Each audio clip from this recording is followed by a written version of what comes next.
Olá, irmãos amados, graça e paz a todos. Espero que esse vídeo os encontre bem, com saúde.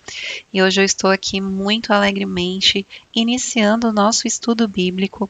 Nós iremos por 365 dias nos alimentarmos da palavra para que em novembro de 2025 tenhamos crescido em Cristo e tenhamos lido toda a Escritura.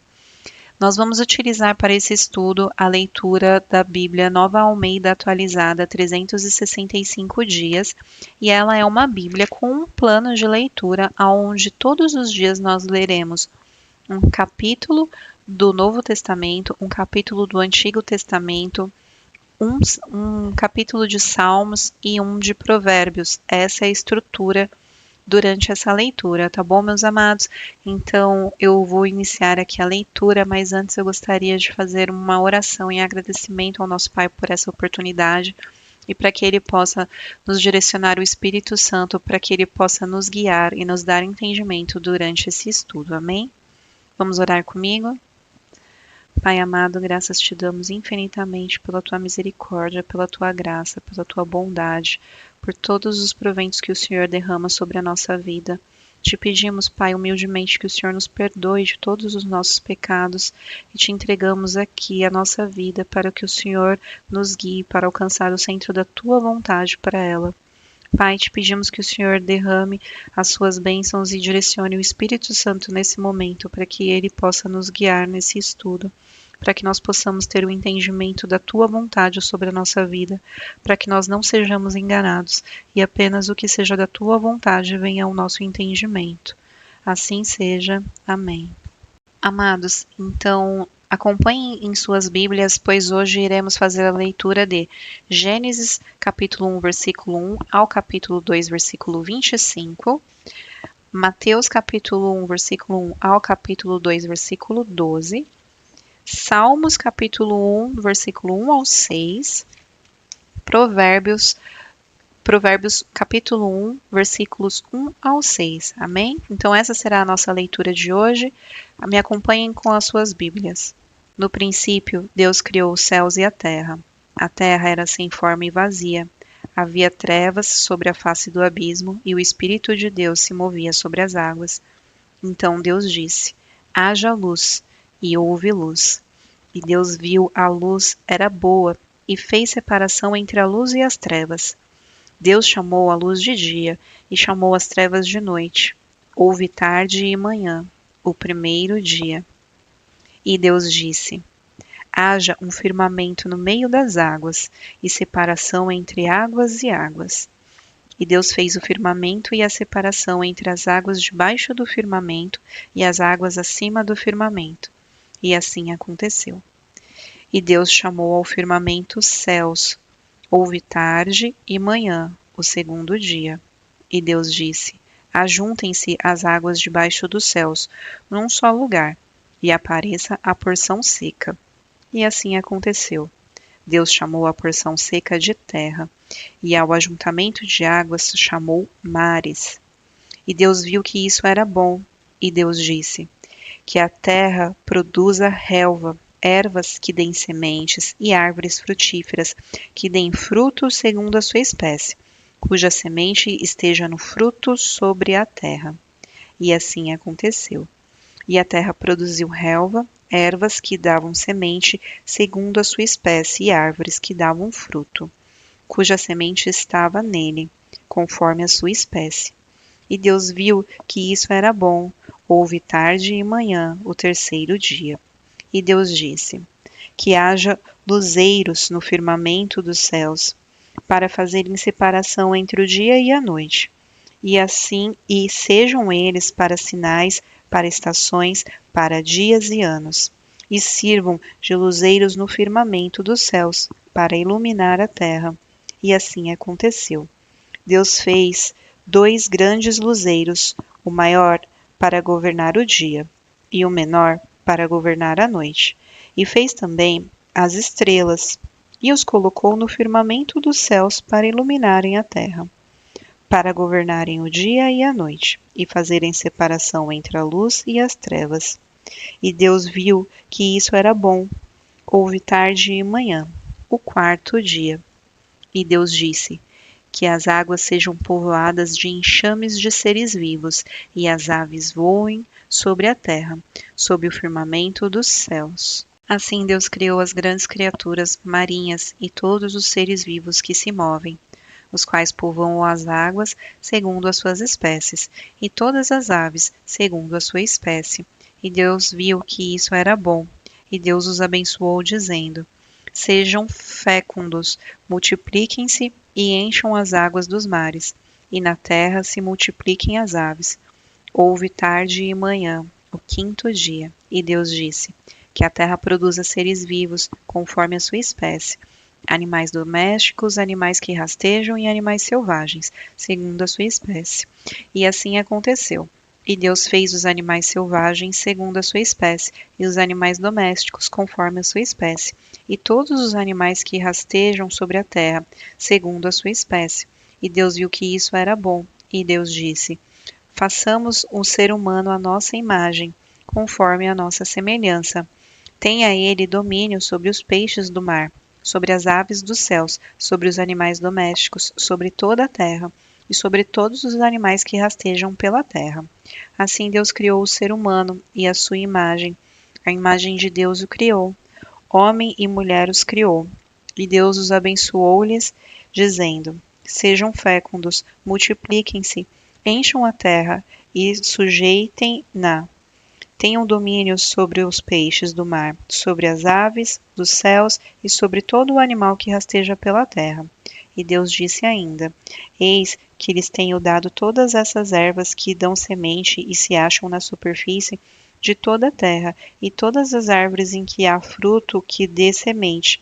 Isso servirá de alimento para vocês e para todos os animais da terra, todas as aves do céu e todos os animais que rastejam sobre a terra, em que há fôlego de vida. Toda a erva verde lhes servirá de alimento. E assim aconteceu. Deus viu tudo o que havia feito. Eis que era muito bom. Houve tarde e manhã, o sexto dia. Assim, pois, foram acabados os céus e a terra e tudo que neles há. E havendo Deus terminado no sétimo dia sua obra que tinha feito, descansou nesse dia de toda a obra que tinha feito.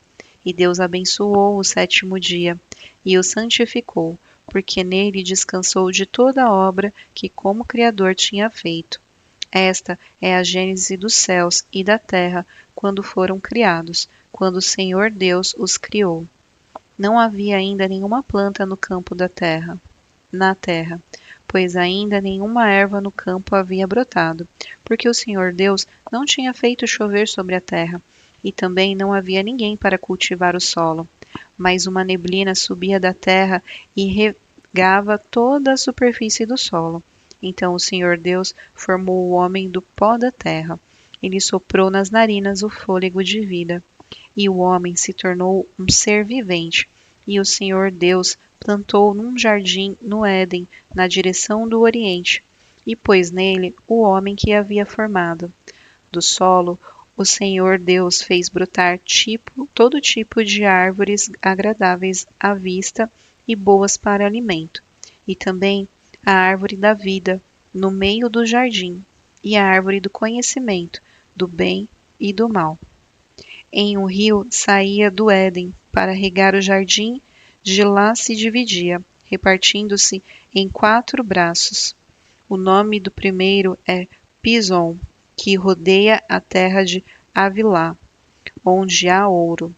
O ouro dessa terra é bom. Também se encontram lá o obidélio e a pedra ônix. O nome do segundo rio é Gion, e a que rodeia a terra de Cuxi. O nome do terceiro rio é Tigre, é o que corre pelo leste da Assíria. E o quarto rio é o Eufrates. O Senhor Deus tomou o homem e o colocou no jardim do Éden, para cultivar e o guardar. E o Senhor Deus ordenou ao homem: de toda a árvore do jardim você pode comer livremente, mas da árvore do conhecimento do bem e do mal você não deve comer, porque no dia em que dela comer, você certamente morrerá. O Senhor Deus disse ainda: Não é bom que o homem esteja só. Farei para ele uma auxiliadora, que seja semelhante a ele. Havendo, pois, o Senhor Deus formado a terra, todos os animais do campo e todas as aves do céu, trouxe-os a Adão para ver que nome lhes daria. E o nome que ele desse a todos os seres vivos, esse seria o nome deles.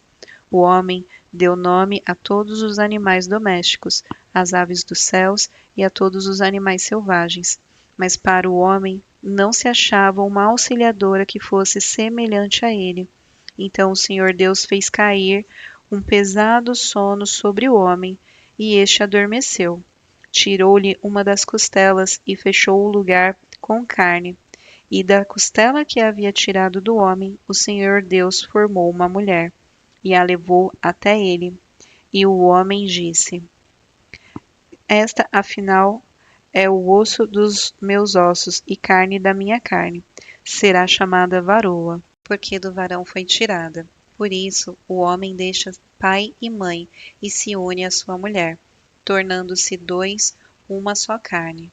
Ora, um e outro, o homem e a sua mulher, estavam nus e não se envergonhavam. Livro de Mateus, capítulo 1, versículo 1. Livro da genealogia de Jesus, filho de Davi, filho de Abraão. Abraão gerou Isaque, Isaque gerou Jacó, Jacó gerou Judá e os seus irmãos. Judá gerou Pérez e Zera, cuja mãe foi Tamar. Pérez gerou Esrom, e Esrom gerou Arão. Arão gerou Aminadab, e Aminadab gerou Nasson.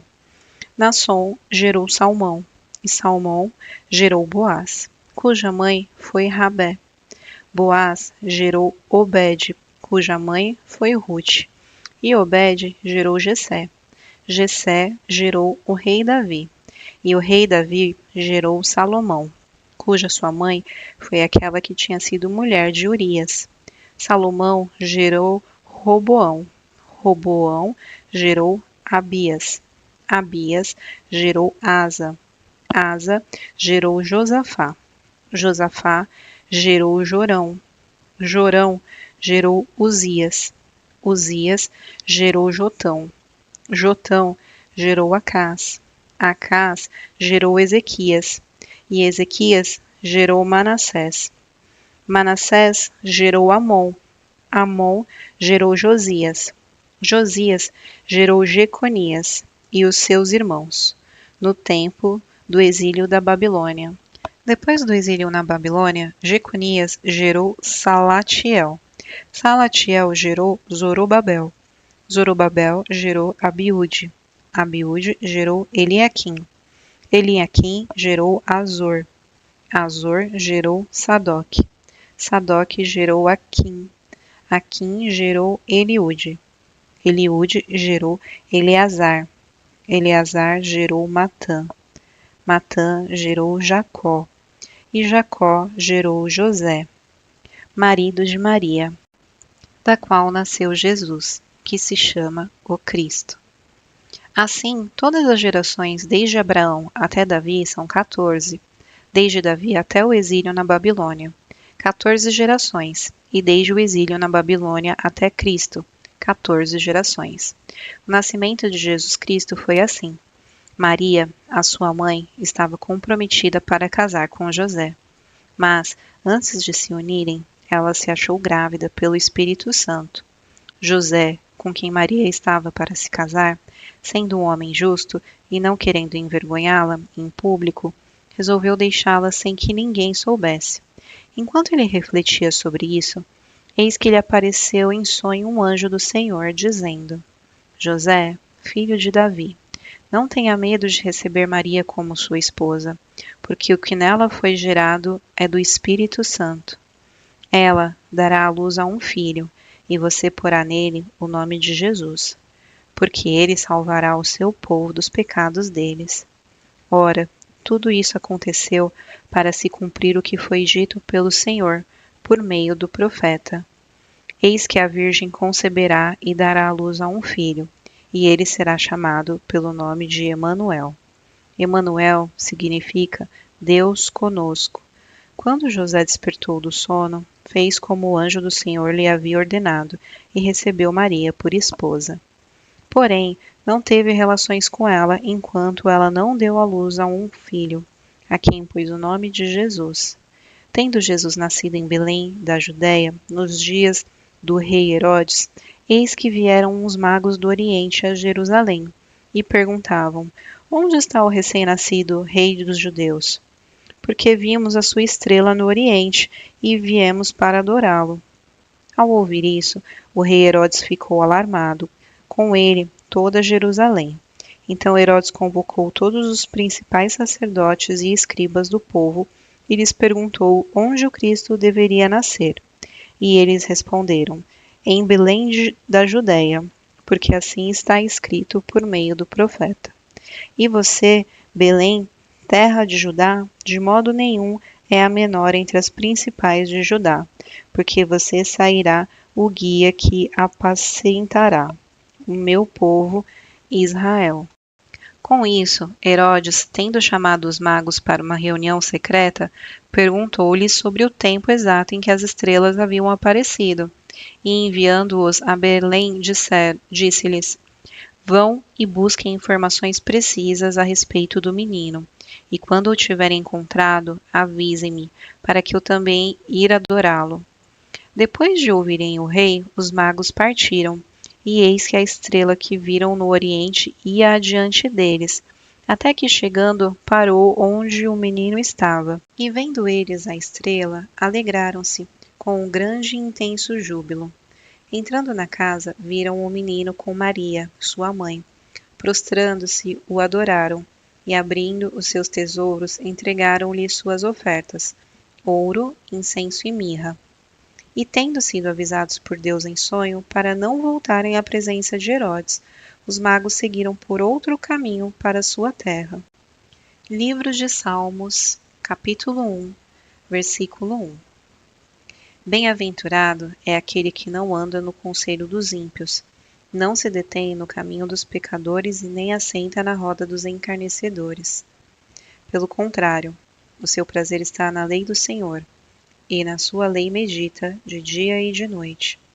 Ele é como árvore plantada junto a uma corrente de águas, que, no devido tempo, dá o seu fruto, e cuja folhagem não murcha, e tudo o que ele faz será bem-sucedido. Os ímpios não são assim, são, porém, como a palha que o vento dispersa. Por isso, os ímpios não prevalecerão no juízo, nem os pecadores, na congregação dos justos. Pois o Senhor conhece o caminho dos justos, mas o caminho dos ímpios perecerá. Livro de Provérbios, capítulo 1, versículo 1. Provérbios de Salomão, filho de Davi, rei de Israel, para aprender a sabedoria e o ensino, para entender as palavras de inteligência, para obter o ensino do bom proceder, a justiça, o juízo e a equidade, para dar prudência aos simples e conhecimento e discernimento aos jovens, que o sábio ouça e cresça em prudência, e que o instruído adquira habilidade para entender provérbios e parábolas, as palavras e os enigmas dos sábios. Amém? Meus irmãos amados, então aqui encerramos o nosso primeiro dia de leitura e eu estou muito feliz de ter você aqui comigo. Lemos um capítulo do Antigo Testamento, Gênesis, do Novo Testamento, o primeiro capítulo de Mateus, lemos Salmos e Provérbios. Meus amados, amanhã nos vemos para o segundo dia da leitura e que Deus os abençoe. Um beijo.